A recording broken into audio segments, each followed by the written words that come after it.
नमस्कार, आप साथियों का स्वागत है। और हम आज देखने जा रहे हैं भौतिक विज्ञान से संबंधित एक महत्वपूर्ण टॉपिक, दूरी और विस्थापन से संबंधित प्रश्नों को देखने जाएंगे आज। और जिन्होंने अभी तक चैनल को सब्सक्राइब नहीं किए होंगे वो जरूर करिएगा। आइए बिना देरी के वीडियो को शुरू करते हैं। तो आज का पहला प्रश्न है, एक मनुष्य स्थिर नाव से 5 मीटर प्रति सेकंड की चाल से कूदा और नाव 0.5 मीटर प्रति सेकंड की चाल से खिसकी। बताइए कि नाव का द्रव्यमान मनुष्य के द्रव्यमान का कितना गुना होगा। तो ये है 10 गुना होगा। तो इसका सही आंसर हो जाएगा ऑप्शन नंबर डी। आने वाले वीडियो में मैं इसका अलग से सॉल्यूशन करके बता दूंगा। अगला प्रश्न देखिएगा कि धावन मशीन का कार्यकारी सिद्धांत कौन सा। धावन मशीन मतलब वॉशिंग मशीन के बारे में बात कर रहा है। तो ये अपकेंद्री बल पर कार्य करता है, अर्थात अपकेंद्रण पर के सिद्धांत पर कार्य करता है। तो देखते हैं कौन सा ऑप्शन में है। तो यहाँ देखिएगा, तो इसका सही आंसर हो जाएगा ऑप्शन नंबर ए, अपकेंद्रीकरण। अगला प्रश्न देखिएगा,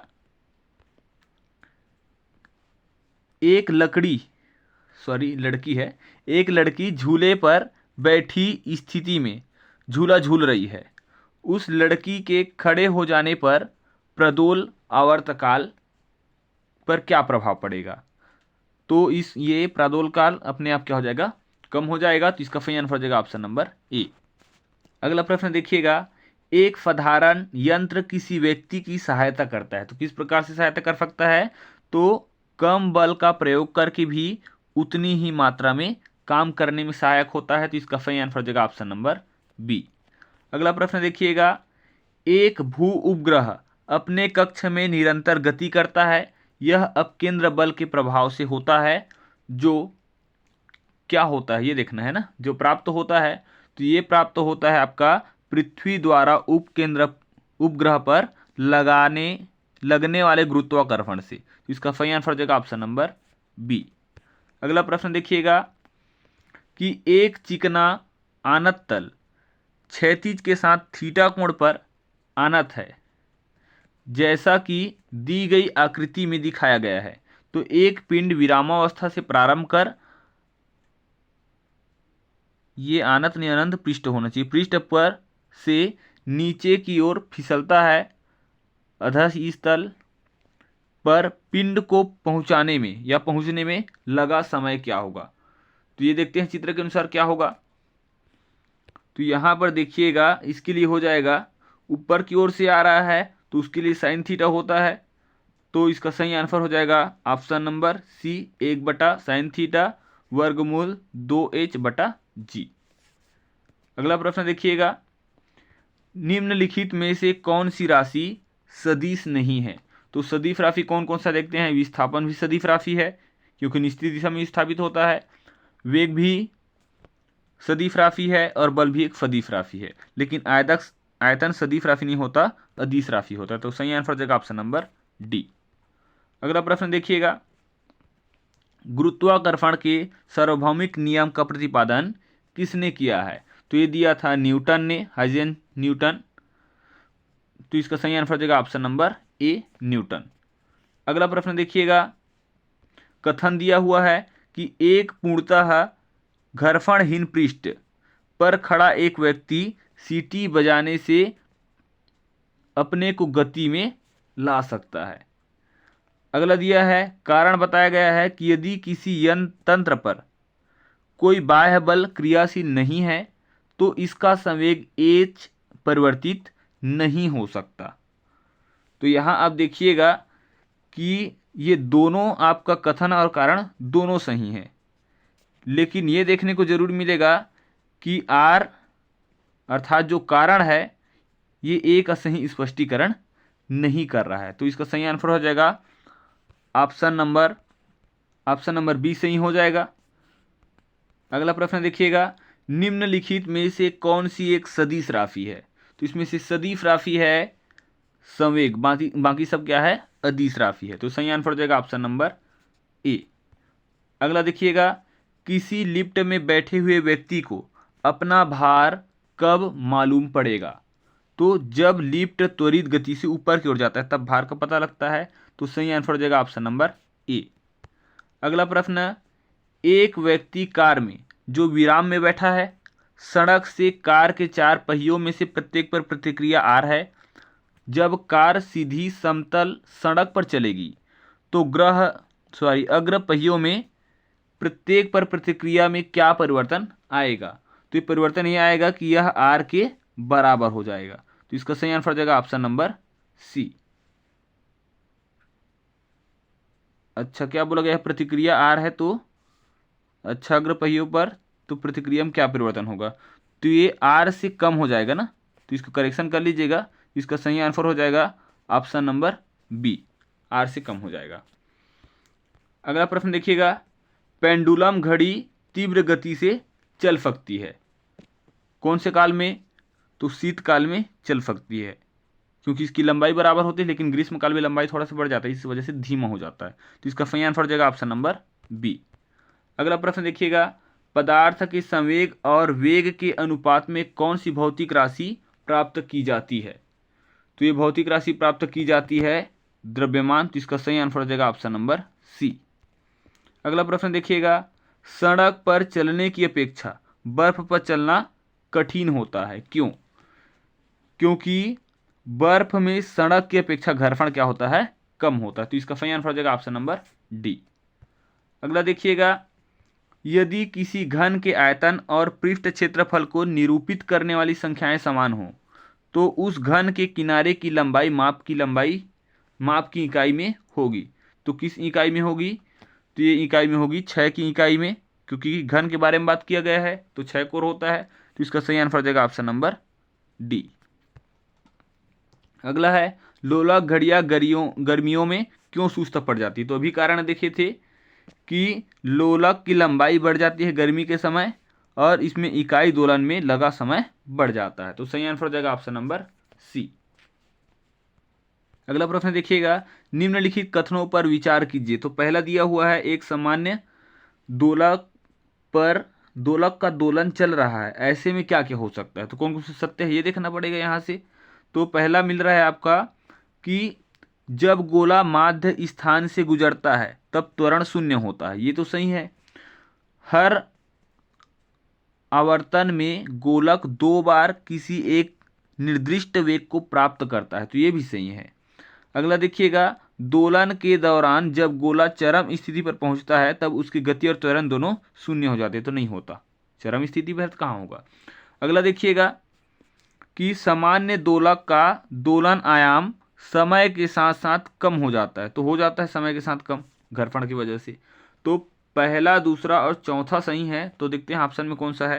तो इसका सही आंसर हो जाएगा ऑप्शन नंबर सी, पहला, दूसरा और चौथा। अगला प्रश्न देखिएगा, पृथ्वी का पलायन वेग है। तो पृथ्वी का पलायन वेग होता है 11.2 किलोमीटर प्रति सेकंड। तो इसका सही आंसर हो जाएगा ऑप्शन नंबर डी। अगला प्रश्न देखिएगा, बल गुणनफल है, तो किसका गुणनफल है? तो द्रव्यमान और त्वरण का। तो सही आंसर हो जाएगा ऑप्शन नंबर बी। अगला प्रश्न देखिएगा, अगर किसी वस्तु को 8 किलोमीटर प्रति सेकंड के वेग से अंतरिक्ष में फेंका जाए तो क्या होगा? तो उसको फेंकने पर वह वापस पृथ्वी पर आ गिरेगी। तो इसका सही आंसर हो जाएगा ऑप्शन नंबर बी, क्योंकि पृथ्वी के गुरुत्वाकर्षण से बाहर फेंकने के लिए स्पीड कितना होना चाहिए? कम से कम 11.2 किलोमीटर प्रति सेकंड की रफ्तार से फेंकी जानी चाहिए। अगला प्रश्न देखिएगा, निम्नलिखित कथनों पर विचार कीजिए। तो पहला दिया है कि एक तीक्ष्ण वृत्ताकार पथ पर तीव्र गति से जाता हुआ 4 पहिए वाला वाहन क्या हो जाएगा? बाहर पहियों पर उल्टेगा, तो नहीं उल्टेगा, है ना, ये गलत है आपका। अंदर के पहियों पर उल्टेगा, तो ये आपका सही है। उसके बाद अगला दिया हुआ है कि बाहर की तरफ फिसलेगा, तो फिसलेगा बाहर की तरफ, ये भी फिसल सकता है। उसके बाद अंदर की तरफ फिसलेगा, तो नहीं फिसल सकता। तो इसका सही आंसर हो जाएगा ऑप्शन नंबर सी, दूसरा और तीसरा। अगला देखिएगा, एक ट्रक, एक कार और एक मोटरसाइकिल की गतिज ऊर्जा समान है। यदि समान अवरोधक बल लगाया जाए तो वह क्रमशः 1/z की दूरी पर रुके तो क्या हो सकता है? तो ये हो सकता है कंडीशन तीनों क्या हो? बराबर हो सकता है। तो इसका सही आंसर हो जाएगा ऑप्शन नंबर सी, तीनों बराबर होगा। अगला प्रश्न देखिएगा, ऊर्जा संरक्षण का आशय है कि, तो ऊर्जा संरक्षण का आशय है कि ऊर्जा को न उत्पन्न किया जा सकता है न ही नष्ट किया जा सकता है, तो सही आंसर हो जाएगा ऑप्शन नंबर डी। अगला प्रश्न देखिएगा, तेल से अंशतः भरा हुआ एक टैंकर समतल सड़क पर आगे की ओर एक समान त्वरण से जा रहा है। तेल का मुक्त पृष्ठ क्या होगा? तो ये परवलयी वक्र का आकार ले लेगा क्योंकि टैंकर में जा रहा है, तो इसका सही आंसर हो जाएगा ऑप्शन नंबर डी। अगला प्रश्न देखिएगा, मानव का शरीर होता है, तो मानव का शरीर क्या होता है? तो ये होता है ध्रुवों पर अधिकतम होता है। मानव का शरीर का भार ना ध्रुवों पर अधिकतम होता है क्योंकि गुरुत्वाकर्षण वहां पर ज्यादा होगा, तो सही आंसर हो जाएगा ऑप्शन नंबर ए। अगला प्रश्न देखिएगा, लोलक की काल अवधि होता है, काल अवधि होता है लंबाई के ऊपर निर्भर करता है क्योंकि गर्मी के समय में ये इनकी काल अवधि थोड़ा सा बढ़ जाता है, तो इसका सही आंसर हो जाएगा ऑप्शन नंबर बी।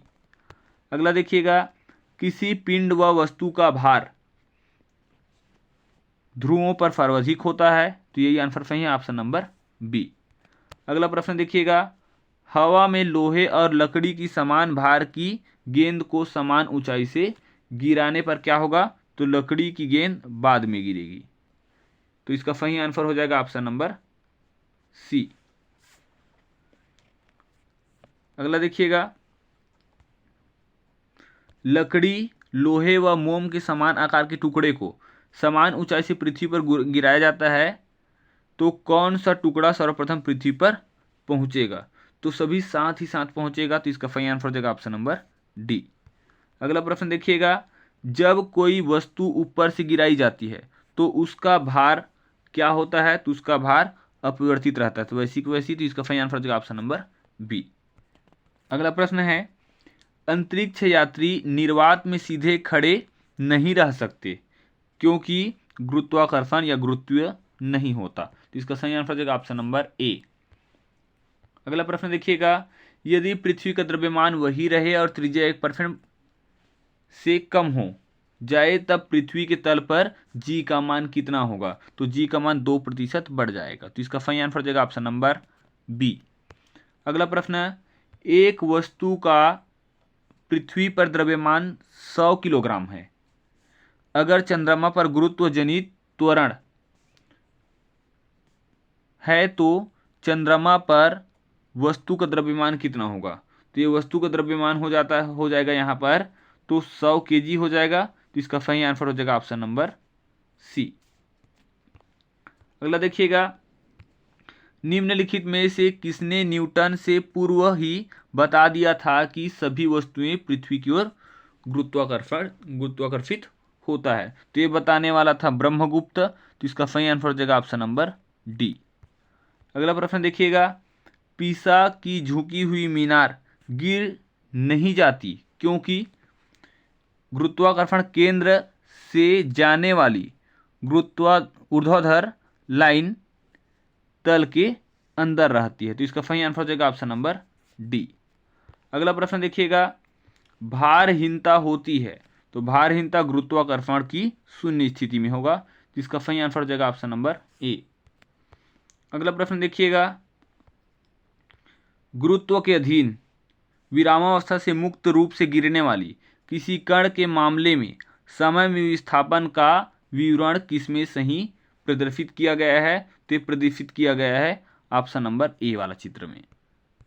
अगला प्रश्न है, एक ऊंची इमारत से एक गेंद 9.8 मीटर प्रति वर्ग सेकंड के समान त्वरण के साथ गिराई जाती है और 3 सेकंड बाद उसका वेग क्या होगा? तो इसका वेग हो जाएगा 3 सेकंड बाद 29.4 मीटर प्रति सेकंड, तो इसका सही आंसर हो जाएगा ऑप्शन नंबर सी।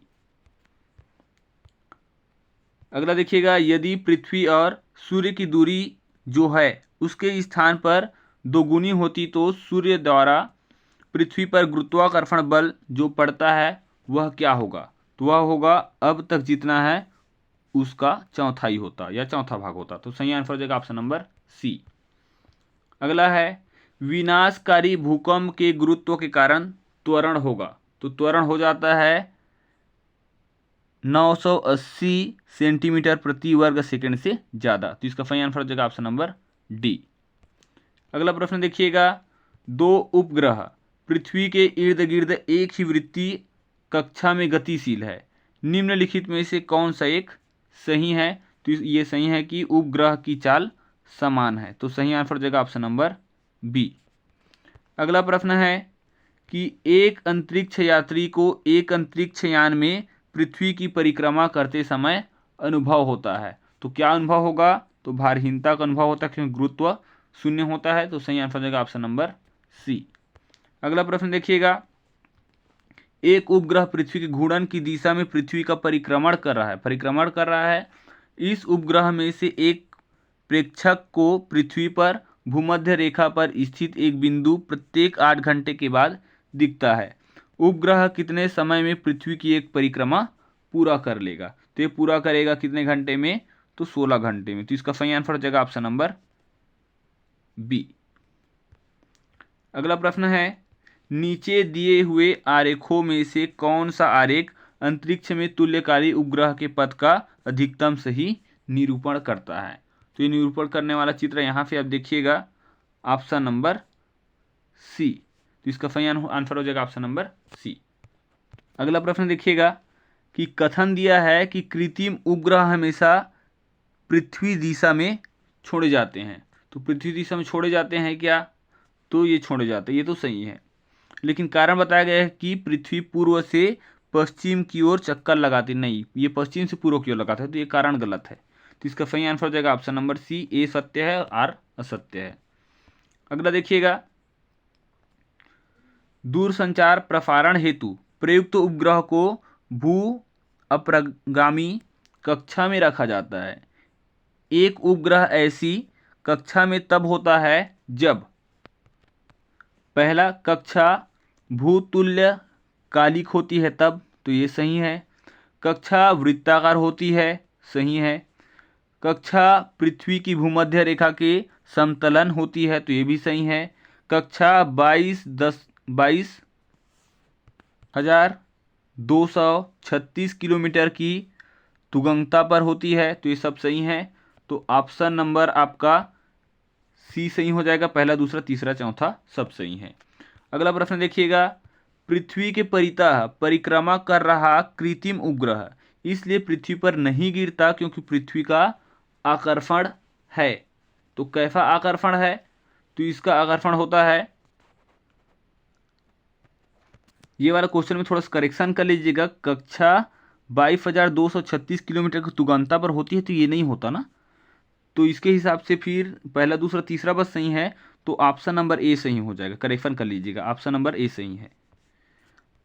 अगला प्रश्न देखिएगा, तो पृथ्वी के परितः परिक्रमा कर रहा कृत्रिम उपग्रह इसलिए पृथ्वी पर नहीं गिरता क्योंकि पृथ्वी का आकर्षण क्या होता है? तो पृथ्वी का आकर्षण होता है उसकी गति के लिए आवश्यक और त्वरण प्रदान करता है, इस वजह से होता है। तो इसका सही आंसर हो जाएगा ऑप्शन नंबर डी। अगला देखिएगा, पत्थर को ठोकर मारने से व्यक्ति को चोट लगने का कारण होता है प्रतिक्रिया, न्यूटन का तीसरा नियम के अनुरूप। तो इसका सही आंसर हो जाएगा ऑप्शन नंबर सी। अगला प्रश्न देखिएगा कि निम्न में से कौन सा आभासी बल है? तो इसमें से आभासी बल होता है अपकेंद्री बल। तो इसका सही आंसर हो जाएगा ऑप्शन नंबर सी। उम्मीद है वीडियो पसंद आया होगा और थोड़ा जल्दबाजी में वीडियो बना है, तो इसके लिए माफ़ी चाहूँगा। और इसी प्रकार के लगातार वीडियो मिलता रहे, इसके लिए आप चैनल को सब्सक्राइब, लाइक और शेयर जरूर करिएगा। वीडियो पूरा देखने के लिए आप सभी का धन्यवाद।